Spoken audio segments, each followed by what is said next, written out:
Republic.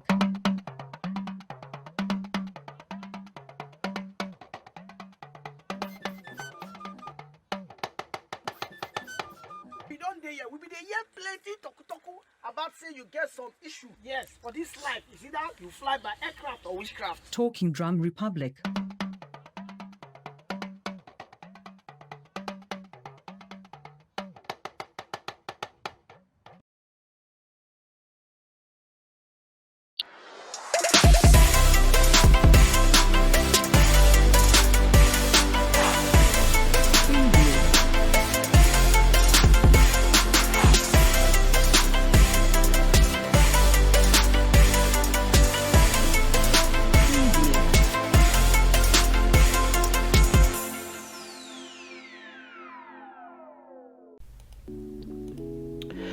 A very warm welcome to the Talking Drum Republic.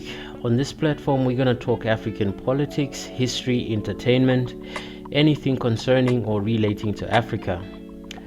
Today, we're going to take a closer look at the IMF, the World Bank, and the various philanthropic foundations, who they are, what they do, and how they profit from the current crisis at the expense of African countries, especially now that we're under the COVID-19 pandemic. Starting off with the IMF and the World Bank, we're going to take a deep dive and find out what these two institutions are and whose interests they represent, and why African governments keep falling for the same trap, and finally how it all fits together in the grand scheme of things. Let's take a look at who the real enemies of progress are. After the war, World War I, most of Europe was exhausted, devastated, basically a pile of rubble. As a result of Treaty of Versailles, Germany was blamed or scapegoated and somehow isolated. In the intervening years, against all odds contrary to popular belief, Germany was able to rebuild its economy in isolation. They did this by promotion of national import substitution, increasing of national export, and prevention of certain categories of cross-border trade.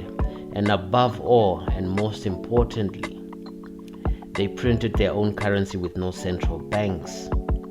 While the rest of Europe suffered in the aftermath of war, the German economic miracle spawned the German Autobahn, first high-speed road network in the world, and gave us car manufacturers such as Mercedes-Benz, Porsche, Volkswagen, that's actually the Beetle, and successfully held the Olympic Games in Berlin 1936.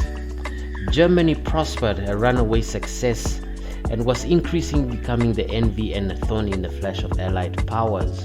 And as a result of this and many other factors, the world was at war once again. World War II. At the height of World War II, delegates from 44 Allied countries met in Bretton Woods, New Hampshire, to come up with a system to manage foreign exchange that would not put any country at a disadvantage, thereby setting up a system of rules, institutions, and procedures to regulate the international monetary system. As a result of the Bretton Woods Agreement, the United States dollar was officially crowned the world's reserve currency for one simple reason, which is gold.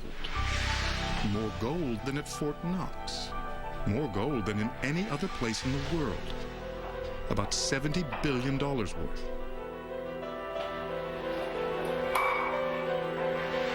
Remarkably, 98% of this gold belongs to foreign countries and not to the United States. When foreign central banks want to keep their gold in a really secure place, they keep it at the Federal Reserve Bank of New York. Because of the reserve currency status of the US dollar, other countries have to now accumulate US dollars in order to trade internationally. The demand for the US dollar grew, which eventually forced the US president to delink the dollar from the gold in 1971, rendering the dollar a fiat currency, free-floating currency based on nothing that we know today. The Bretton Woods Agreement also created the World Bank and the International Monetary Fund. These are US-backed organizations that would monitor the new financial system.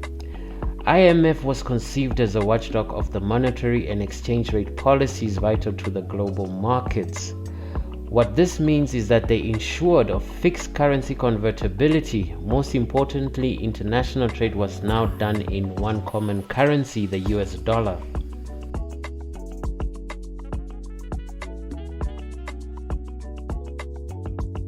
Within these two institutions, the US has by far the largest voting power, which tends to create problems with other membership countries. The IMF is similar to a credit union, that it permits its membership access to a common pool of resources, which are basically funds that represent financial commitment or quota contributed by each nation relative to its size or GDP. The IMF is a quota-based institution. Each member country is assigned a quota based broadly on its relative economic position in the world economy.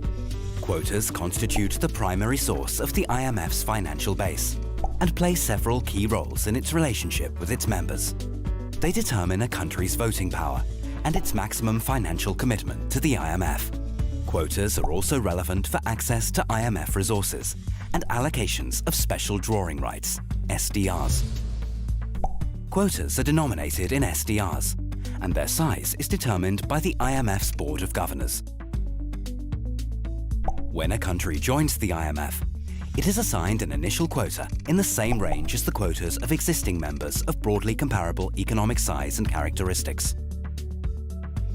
The IMF uses a quota formula to help assess members' relative economic positions. The current quota formula is a weighted average of GDP, openness, economic variability, and international reserves. The total quotas of IMF members amount to about SDR 477 billion.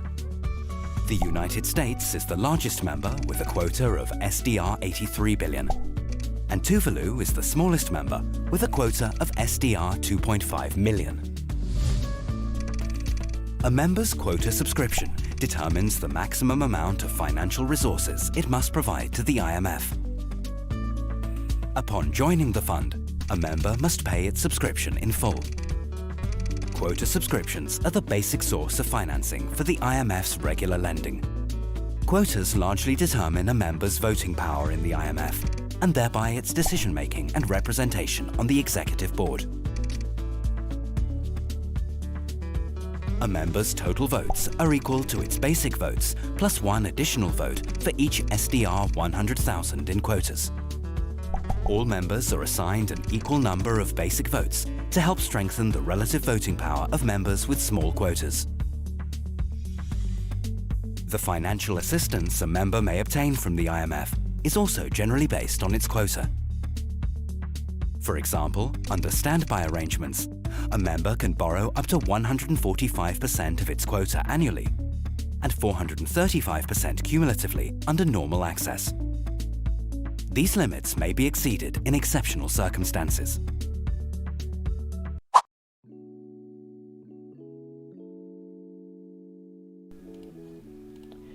Make of it what you may. This system is deeply flawed by design. The odds are never in favor of the developing countries. Since the quota allocation is based on the country's GDP, these two institutions are dominated by countries with larger GDPs, namely the US, the rest of Europe, Japan, China maybe. Apart from monitoring the world financial system, the IMF and the World Bank exist primarily to finance loans to third world countries. The World Bank is not really a bank, it's more a way for the countries of the world to borrow money. To be eligible for support from the World Bank, countries are assessed by their poverty and their lack of credit worthiness. Lending countries have to commit to structural adjustment programs if they are to access the credit. They have to commit to deregulating their markets, privatizing public assets, and cutting social spending. So we're going to take a look at what this really means.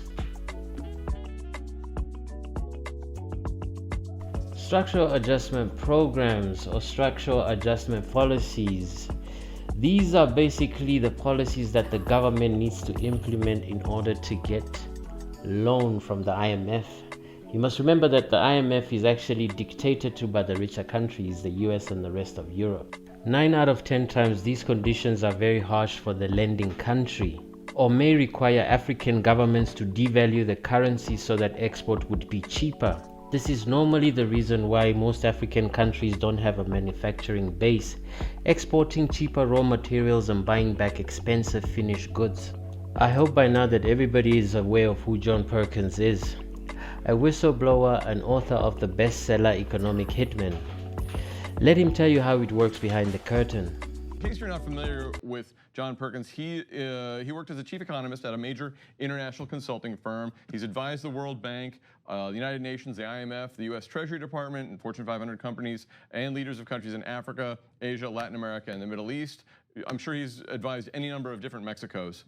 And then he detailed the experiences in the New York Times bestseller Confessions of an Economic Hitman, which is wildly popular among a certain set, and is Cenk has read it, and it's a very telling book about American foreign policy, the nexus of American foreign policy and the financial industry and the World Bank and the IMF, how that all works.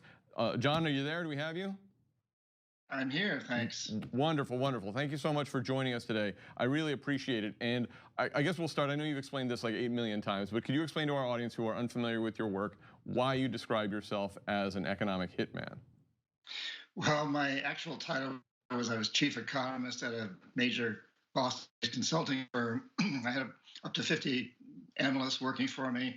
But our real job was to identify countries with resources our corporations covet, like oil, and then arrange huge loans to those countries from the World Bank or one of the sister organizations. The money, however, never went to the country.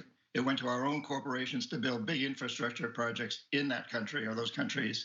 Things like power plants, industrial parks, highways, infrastructure that would benefit a few wealthy families who own the industries and commercial centers, as well as our corporations that made huge profits. But in the long run, the majority of the people would suffer because money would be diverted from health, education, and other social services to try to pay off the interest on the loans. And in the end, the principal couldn't be bought down. So we'd return to the country and say, hey, since you can't pay your debts, sell your resource, oil, whatever, real cheap to our corporations without any environmental or social regulations, or let us build a military base on your soil, or vote with us against Cuba or whatever in the next United Nations election. And in that way, we really took control of these countries in many different ways. And we'd also say, privatize your public sector businesses, your electric utilities, your water and sewage systems, and sell them to our investors at cut rate prices.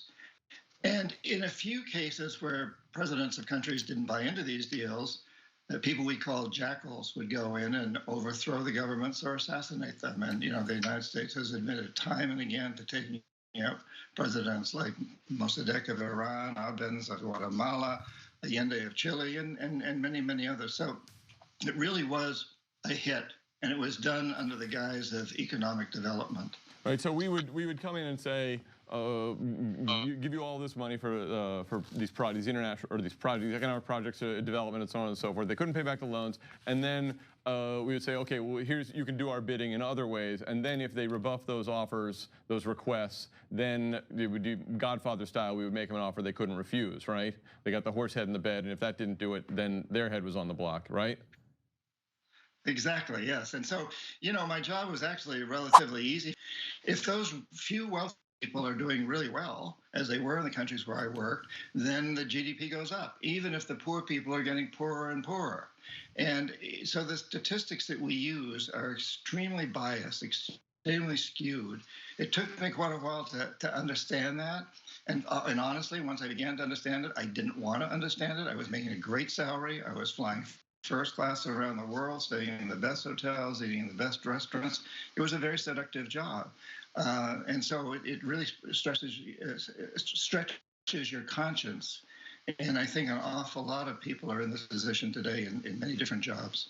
So then following up on that, so the folks that work at the IMF and World Bank, if you ask them publicly, they would of course furiously deny this and say, no, we're trying to help these countries. This is the best way. They'd point to the GDP, and they would say the idea that that there would be an alternative, potentially a coup, is outrageous. We would never countenance it, except for the fact that it's a fact. We have countenanced it many, many times. And the idea that they are unrelated is now obviously disproven and preposterous. There's a reason why they're called banana republics, because we did coups of people who did not agree to sell their bananas at low enough prices to American companies. That's a fact. And let alone the oil, etc. But do you think that the people that work at all those organizations, do you think that they know, and they know that this is the deal and they're comfortable with that deal? Or is there just a couple of people at the top that know how the game is played? They're basically pulling the strings, and everybody else, just so they can live with themselves, tells themselves pretty little lies. Jake, it's an impossible question to answer in a way, because there's a lot of different individuals. You could ask yourself, do people really believe in a lot of the things that Trump continually says and proves that he's not going to do them? He doesn't really believe in them. He's lying to us, but people continue to believe him, some of them, and many others don't. And I think you could say the same in a place like the World Bank. There's a lot of people, especially on the lower levels, that I think are quite idealistic, that want to do the right thing. And they look at these statistics that I pointed out and they say, well, look, the country's doing better. It's doing better. And they look around, they say more people have water systems and sewage systems, potable water, more people have electricity, they have cell phones. And so the world's becoming a better place. Another perfect scenario is when Greece defaulted on its debt not too long ago. One must remember that Greece is not considered a third world country or considered a poor country. It's a country in Europe, meaning the same tactics cannot be used. As a result, the circus that ensued was televised in the public domain as such. Well, in Greece itself, the ruling Syriza party has now approved a deal to hand over control of 14 airports to a German consortium. The contract's worth €1.2 billion and could last for up to 50 years. The deal was part of creditors' demands to secure that third bailout. But even that was harshly criticised by some German MPs. We are talking about the privatization of Greece's public property for the benefit of Germany's public property. That's more than peculiar. The price is a fantastical dumping price. The airports aren't the only things up for grabs in Greece right now either. Other travel hubs like ports and railways are also being sold off to raise more money. The national lottery and water utilities are a go as well. And what's seen locally as the most painful part, the country's islands, they've also got a price tag on them too. Ever notice that they have a way of inventing words to confuse people? I mean, words like austerity, bailout, bail-ins. And ever since this coronavirus BS, I'm hearing new words like flattening the curve, social distancing. I mean, who comes up with these words every time there's a situation? Makes me feel like Kevin Hart in that movie. What's the name again? Now you're being condescending. See, you've been warned, all right? Let's move forward amicably. Okay, well, check this out. First of all, you're throwing too many big words at me. Okay, now, because I don't understand them, I'm going to take them as disrespect. Watch your mouth and help me with the sale. As you can now see, there's many strings attached when it comes to loans from the IMF or the World Bank. As harmless as they may seem, they definitely have an impact on our daily lives here in Africa. Some of these loans come in the form of debt relief, loans to service other loans, or in the form of aid or emergency assistance, especially now under the COVID-19 pandemic. And lately, many African countries are falling prey and taking out wholesale loans. Makes me wonder, is it willingly or are they forced? It's no secret that these lenders know that a great proportion of the money would be stolen through corruption anyway. In addition, the loan has to be paid back in foreign currency such as the US dollar, which makes us vulnerable to world market changes, which they manipulate. This leaves us a multi-generational debt which we, the next generation, have to repay, bearing the brunt of our incompetent politicians, even though we had no say-so in the first place. This literally translates to gambling with our inheritance. It must come from time. You could say I'm gambling my inheritance. You must be young. When you've been 25 for 85 years like I have, and knowing only a random act of violence can take your life, you learn to appreciate what you have.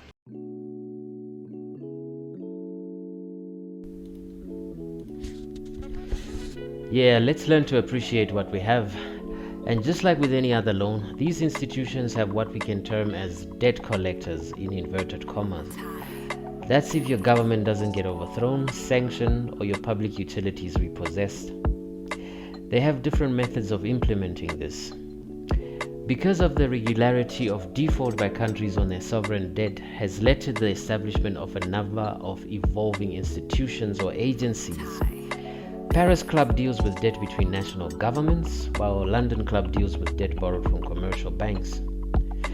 Countries may renegotiate the terms in order to avoid the greater peril of default at these agencies.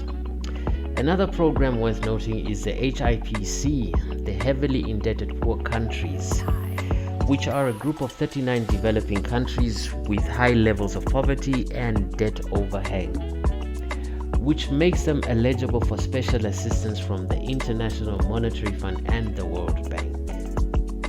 33 of these countries are in sub-Saharan Africa, unfortunately. One such country is Somalia. After 3 decades of isolation, they now apparently qualify for debt relief. How this debt came about is mind-boggling. I mean, they didn't have a stable, sound government structure for the longest. I had a chat with Hugh Riddell, the World Bank's country director for Somalia, about what a debt relief plan for Somalia would look like in light, of course, of the coronavirus pandemic. We're very pleased that Somalia has now, after 30 years, been able to normalize its relationship with the World Bank and with the African Development Bank and also with the IMF. And today it's reached the beginning of the HIPC debt relief process. So the plan is well laid out, and in fact, it's very timely. Now, Somalia will have access to resources that it can use to provide fast and flexible preparedness for this pandemic, if indeed it reaches Somalia. Now, the World Bank also says that it will support debt relief for very poor nations such as Somalia as we see the coronavirus spreading. It's also now asking G20 leaders to allow very poor countries to stop paying debt in the meantime.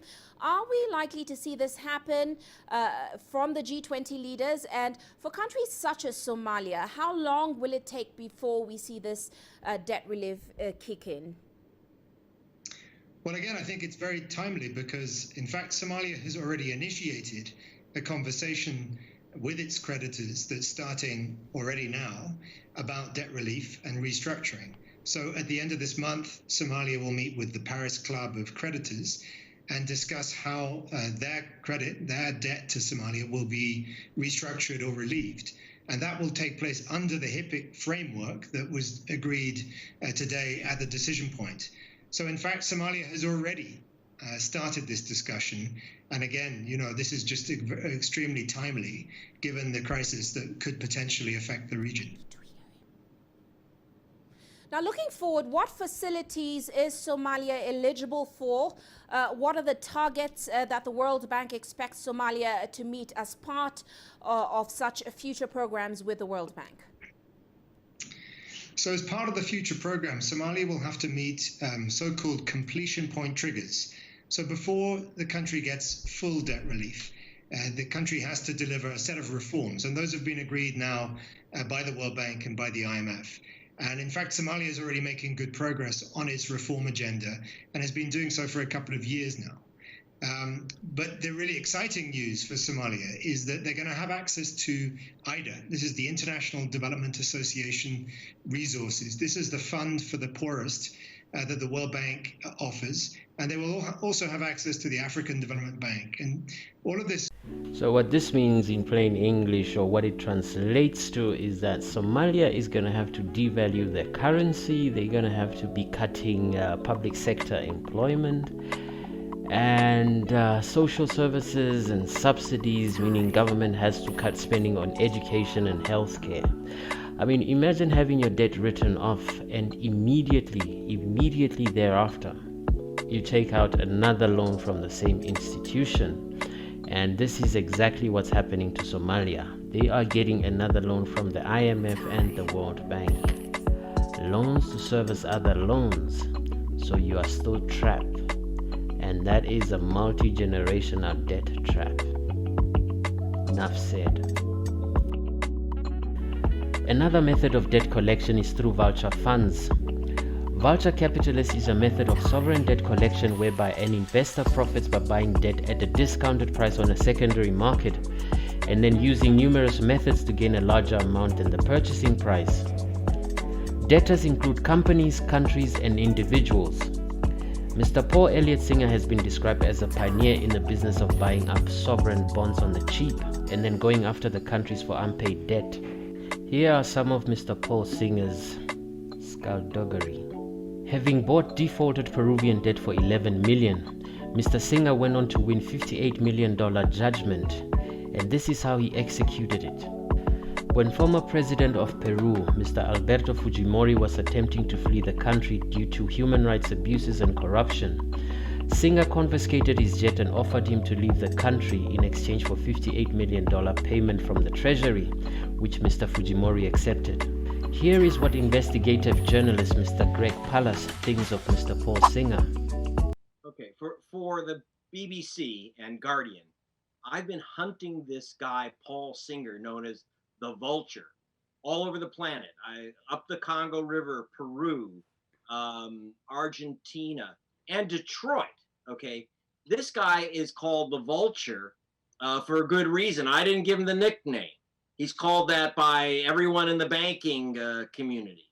What he does is he finds old debts that were considered long settled by nations that were in the Civil War, like the Congo or Argentina, or in the case of the U.S. auto industry. Okay, and what he does is he then, after a deal has been worked out, he waits about 10 years, and then he suddenly shows up and says, "Hey, wait, you owe me." Well, how much? Oh, say 10,000% more than I paid. In the case of Argentina, he bought a bunch of bonds, about $30 million worth. Argentina, listening to bad advice from the IMF years ago, went bankrupt 15 years ago. Since then, they've done well. They had to work out on the agreement. Actually, almost all their bondholders are being paid very nicely. They pay every month. In fact, Argentina just dropped $500 million into a New York bank and said, pay off the people we owe. But the Vulture has swooped down, Paul the Vulture Singer, and said, remember those $30 million in bonds that I have? Well, I want you to pay me $3 billion. I want to repeat that. He's got 30 million. He wants $3 billion, 100 times what he pays.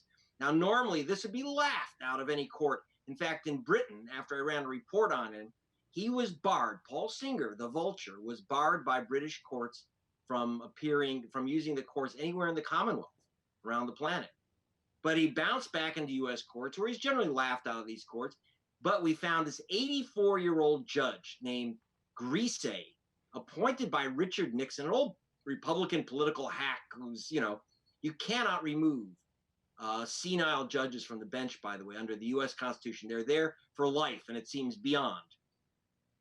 And he said, oh, you got to pay the Vulture absolutely everything he wants. And not only that, but Argentina is not allowed, you'll love this, Argentina is not allowed to pay off all its other creditors, any of its other creditors, because it's got the money. It's not allowed to pay off anyone unless it gives Paul Singer, the Vulture, everything he wants. It's insane. And the Obama administration, the U.S. State Department, and Hillary Clinton was Secretary of State, wrote the judge and said, this is madness. This is devastating to our allies. And plus, every single workout we've ever had, like any crisis we've ever dealt with, the Greek Euro crisis, anything, we can't have people suddenly pulling out of the woodwork and saying, wait a minute, everyone else has gotten out of the way, but now pay me. This guy, the reason why he was barred from British courts is that he stopped. We had eliminated the debt of the Republic of the Congo. The American taxpayers and European taxpayers forgave that debt. Then suddenly this guy shows up and says, well, since everyone else's debt has been forgiven, you can now pay me. And he took $10 million worth of bonds and got like $200 million. He took the money, this Paul the Vulture Singer, that was designated for ending a cholera epidemic. Now that we have laid the groundwork for the IMF and the World Bank in terms of what they do and the repercussions, let's take a closer look at China. What is their agenda and whose interests do they represent, especially here in Africa? Contrary to popular belief, China, the current China, is 100% a product of the West. The banking elite, to be exact. You see, they spruced up China to get it where it is today. People think of the Chinese miracle, the economic miracle, like it suddenly came out of nowhere. No, it didn't. China economic miracle is a result of a concerted effort from the same Western powers, the power elite. So when you hear Chinese investment in Africa, China is taking over Africa, it's basically the same people using a different guise. I mean, think about it. All the manufacturing base of most Western companies is based in China. Resources from Africa go there. Who profits at the end of the day? It's the same Western countries. So we're going to take a look at how this was achieved. In 1971, Henry Kissinger, as part of the Rockefeller Brother Fund, played a pivotal role in laying the foundation through the Opening of China initiative, followed by visits to China by President Nixon in 1972 and David Rockefeller himself in 1973. In Henry Kissinger, Rockefeller found a political operative with an international and domestic perspective similar to his. They first met in 1954, when Kissinger was appointed a director of a seminal Council on Foreign Relations study group on nuclear weapons, of which David was a member. The relationship developed to the point that Kissinger was invited to sit on the board of trustees of the Rockefeller Brothers Fund. Rockefeller consulted with Kissinger on numerous occasions, as for example in the Chase Bank's interest in Chile and the possibility of the election of Salvador Allende in 1970, interestingly, and fully supported his Opening of China initiative in 1971 as it afforded banking opportunities. All of these figures come together at a very interesting point, and we'll take this from a 1986 work by Michel Chossudovsky, Towards Capitalist Restoration, where he writes, quote, "The 1979 visit of Deng Xiaoping to the US was followed in June 1980 by the equally significant encounter in Wall Street of Rong Yiring, chairman of CITIC, and David Rockefeller. The meeting, held in the penthouse of the Chase Manhattan Bank complex, was attended by senior executives of close to 300 major U.S. corporations. A major agreement was reached between Chase, CITIC, and the Bank of China involving the exchange of specialists and technical personnel to identify and define those areas of the Chinese economy. The Chinese industrial juggernaut did not just spring up overnight. The infrastructure for China's economic marvel of the last decade was laid in the decade before. In the 7 years from 1994 to 2001 alone, direct investment of US-based multinational corporations in China quadrupled from $2.6 billion to $10.5 billion. In the same period, China rose from the 30th largest target of US R&D investment to the 11th, on the back of a doubling of US affiliates in the country. The list of companies that started major R&D activities or facilities in China in the 1990s reads like a who's who of the CFR-nested Fortune 500 set. DuPont, Ford, General Electric, General Motors, IBM. I'm Richard Rockefeller. I'm chair of the board of the Rockefeller Brothers Fund. The sentiments that my grandfather and grandmother and actually other relatives of that generation had for China, very positive feelings for the country, passed through the generations to all of us. So China, in a way, wasn't such an unfamiliar place. As you can now see, it's never a good idea to borrow money from outside, whether Americans, Europeans, or Chinese, or any of these aid giving agencies or foundations. They all bow down to the same master. All roads will eventually lead to Rome, Washington. The solution is simple. We actually don't need their money. We can raise our own money at home. African countries can charge higher taxes on these multinational companies mining in our countries. And no need to export raw materials. We can add value to our commodity and create jobs in the process. It's that simple. Let us not export raw materials on the cheap and buy back expensive finished goods. Let us build our own smelters and refineries. A good example is what the president of Tanzania is doing, President Magufuli. We should call it Magufuliism theory, to be studied at universities. What a dream. We must learn to question things, question everything, especially now that reality doesn't make sense. Because of the COVID-19 pandemic, we now have bailouts or emergency assistance from the IMF and the World Bank and God knows who. The purse strings have definitely loosened. Let us now take a look at which countries took the bait. COVID-19 bailouts 2020.